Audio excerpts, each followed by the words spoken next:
Welcome to this edition of SAU Weekly, your source for the latest news and sports from St. Ambrose University. I'm Sydney Horseman. And I'm Sierra Mari. As part of last year's Day of Giving, SAU's Her Campus chapter raised money to dedicate a memorial garden to Dr. Ann Preston. The longtime Her Campus advisor and professor of communications passed away last February. SAU Weekly's Alex Stepinski takes us to the dedication event. Dr. Ann Preston was a beloved member of the SAU community. As a professor of communication and advisor of our Her Campus chapter, her dedication to SAU was infectious to students and colleagues alike. Ann was always at her desk trying to think of new ways to come up with a creative way to intrigue students, get them into the learning environment. She really wanted students to enjoy the class and learn at the same time. She just was a warm individual who really cared for her students. Many of those students included her campus members who gathered to dedicate a memorial garden to her after raising more than $1,600. The fundraiser exceeded expectations. And then when we went out to see it this evening and were told that more space had been required, that is just phenomenal. Her family, colleagues, and students were in attendance to share stories. It was illuminating for her husband, John, and daughter, Rachel. We really appreciate knowing how much of a difference she made. I know that it was important to her to make a difference to her students and to really provide that guidance and leadership. And this recognition, I think, shows she achieved that goal. With SAU Weekly, I'm Alex Stepinski. Thanks, Alex. The garden is located on Locust and Gain Street for all to see the memorial of Dr. Preston. On Tuesday, the St. Ambrose community gathered in Christ the King Chapel for a final goodbye to one of our own. Bishop Thomas Sinkula officiated his final Mass and more after 6 years as Bishop of the Diocese of Davenport. His Excellency joined St. Ambrose's community often for prayer and spent much time on campus. Bishop Sinkula was ordained as a bishop in Davenport and has many fond memories from St. Ambrose. It was a hard goodbye for all, but above anything else, there is one thing Bishop Sinkula will miss. The people. The people. It's Iowa, so there's Iowa nice, and so people have been friendly, and the priests that I've worked with. It's been great kind of collaborating with them. We have a wonderful staff at the St. Vincent Center, at the Chancery. But I really like being out, as I said, amongst the people and interacting. Maybe it's a school mass and school kids are over here, or confirmation. Mass ended with the crowd blessing Bishop Sinkula on his journey. Afterward, everyone was invited to socialize in the main foyer, with donuts and selfies with the bishop. Pope Francis appointed Bishop Sinkula as the next Archbishop of Dubuque. Last week, the Quad Cities Canine Assistant Network hosted therapy dogs in the library to spread some positive vibes. Students had the opportunity to meet and pet the dogs as a way to unwind and decompress during midterms. Senior Alex Seifert and his roommates helped organize the experience. This was the first time me and my roommates had done an event like this. Our townhouse theme was mental health and accommodation awareness, so we thought it'd be a great idea bring in therapy dogs, obviously with it being midterms week for some people and finals week for anyone in 8-week courses. It's nice for people to be able to de-stress and learn about the kind of resources that are out there. Fortunately, this will not be the last time the therapy dogs will be available to students. Keep an eye on your SAU email for updates about the next time our furry friends are coming to visit. It's one of the busiest weekends on campus. Homecoming will bring St. Ambrose alumni from across the generations will be back on campus to celebrate their time as a Fighting Bee. With a weekend full of events, it takes a lot of coordination behind the scenes. In this week's What's the Buzz, SAU Weekly's Jorge Brizuela talks to one of the organizers in charge of making sure everything runs smoothly.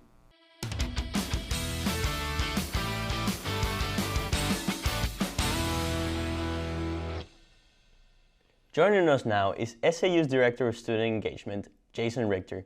Thanks for being here, Jason. No problem, Jorge.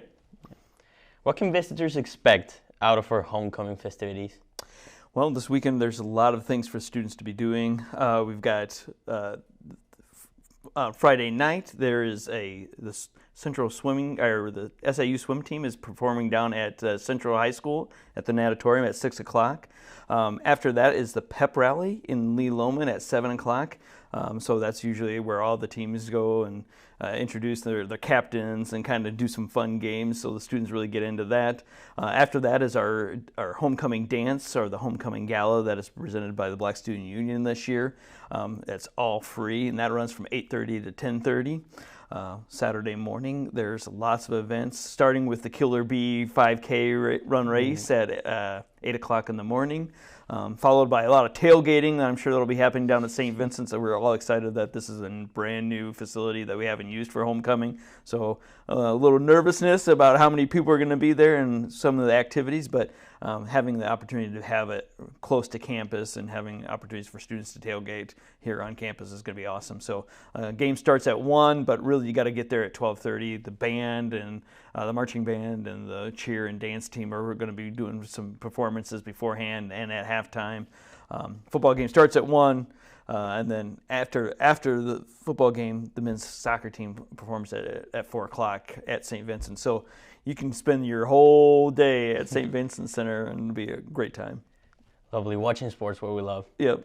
How early do you all actually start planning these homecoming events? Yeah, homecoming really starts, we're going to start planning next year's homecoming probably as early as January. So we've got the date already set for next year, which is going to be kind of in the same time, roughly in the middle of October. I think next year it's the 19th, is that Saturday. So we've already started planning really for next year. So it's just one of those opportunities that it's a year-long process. The alumni office does a lot of work on the front end, getting all their events and having things. This year's a little interesting because we're combining some major events that we haven't had in the past. So we've got the Celebration of Generosity, which is on Thursday night for our big donors. Board of Trustee meetings, which is normally a whole different weekend. That's on this weekend this year.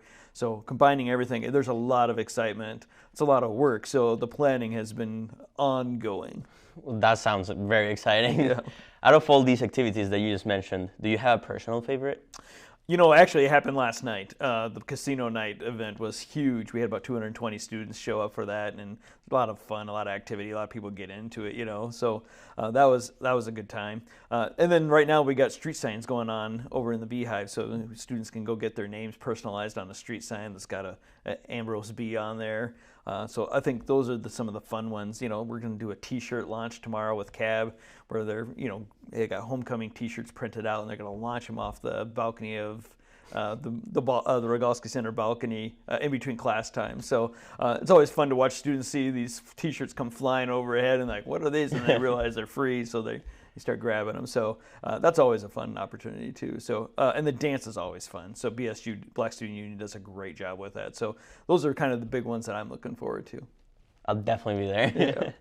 What does it mean to you to see so many alumni come back to campus, sharing stories and seeing their old friends? I've been here for 13 years, and so the first couple of years it wasn't as big of a deal for me, but now that I've been here and I've got 13 years of students that are coming back, it's a lot of fun, and so it's always interesting to see who comes back and who doesn't come back. One of the events that I love is the Bold reunion, which is the Bees of the last decade. So those are the ones that are the most recent grads. So you kind of catch up with where they're at in their lives. Some of them are just getting married. Some of them are having kids.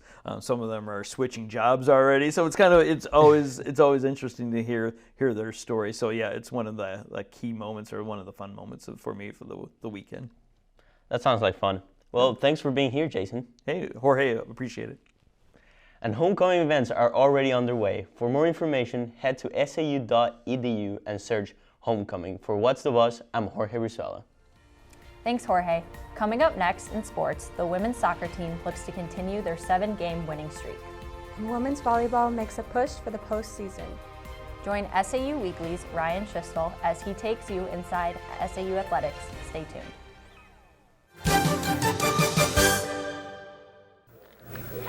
Bee fans might have been ready for a big letdown last week as St. Ambrose climbed the football ladder to take on Gateway Conference co-leader Western Illinois. But Mike Woodley believed his Bees could secure the school's first winning season since 1987, even though his team was playing a Division I AA opponent. Lionel Porter kept a wild first quarter here. Each team capitalized on a turnover to stake a lead. Then Western went up 10-7 on Rory Lee's 90-yard kickoff return. Here's Porter's rebuttal, sprinting away from a pair of NFL prospects on a 93-yard score. Porter with 169 yards rushing. Late in the fourth quarter, Tim Artis caps a long leatherneck drive to make it 24-23 Bees. Then Lee thinks he's saved the Necks with this dramatic two-point conversion run. And Western's on top 25-24 with under 3 minutes to play. Lee with 225 yards of total offense, but there's plenty of fight left in those Bees. And Western fans can't bear to watch as Ivanek lines up for the game winner. Snap is down, the kick is up, perfect, right down the middle from 32 yards out. And it's a right leg owned by a guy named Pete, which helps St. Ambrose slay Gateway Conference Goliath, Western Illinois, 27-25, an improbable victory to cap a roller coaster season as the 6-5 Bees finish with the school's first winning mark since 1987.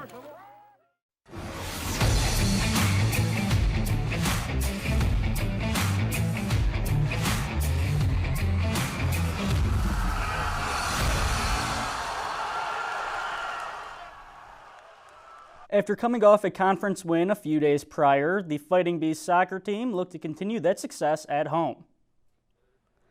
On October 7th, the Bees hosted the Holy Cross Saints for a back-and-forth contest.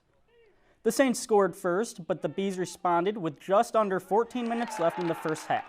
It's Joe Casebolt to Zach Monet to tie the game up at 1. In the second half, it's a penalty kick goal for German Worm as he beats the goalkeeper to put the Bees up 2-1.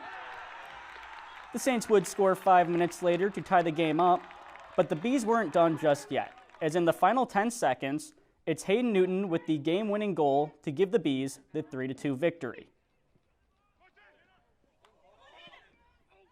The Bees went on the road to play 2 conference matchups, dropping the Roosevelt one 3-1 and Trinity Christian 4-2. The Bees also hosted another conference matchup on Wednesday, losing 3-2.